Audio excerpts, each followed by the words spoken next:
I got a 330 I put in the water in this notch, and it's a snapped trap.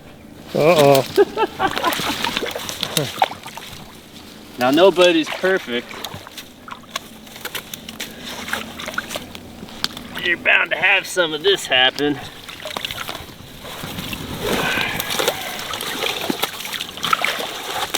But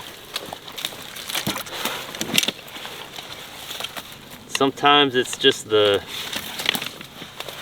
find after you dip traps, sometimes you gotta take your knife and clean out the dog, because that residue will get down in the dog and make them dry fire on you. So that might be the case on this guy.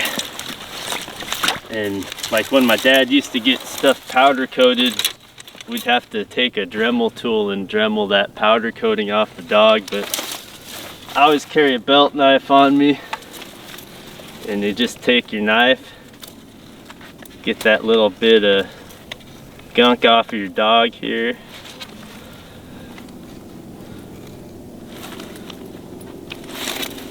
And that should remedy the problem.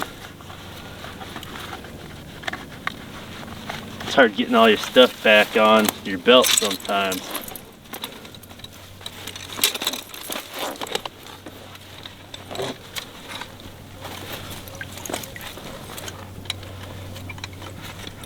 And I use these stabilizers as stabilizers. A lot of guys will cut beaver sticks or just limbs and use those to stake their 330s. That works and all, but these stabilizers will save you a lot of time, and you can put traps in places you otherwise couldn't. And it's just what I grew up with, so it's hard to break a habit, especially when you have success with it.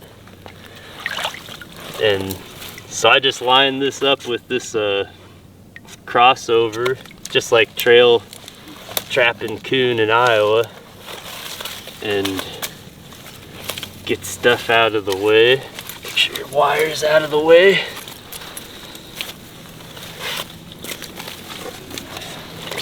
That's back to a functional set. Sometimes on these crossovers, I'll just, since I'm trapping beaver and I'm too lazy to want to dig a trench set here, I'll just toss a little lure behind on these crossovers to entice them to come up here. So this is just a little beaver sack oil. But you gotta be careful, because coon really like all these beaver lures too. And in that case, I did that over here and caught a coon in the water. So we'll get this coon out of this set.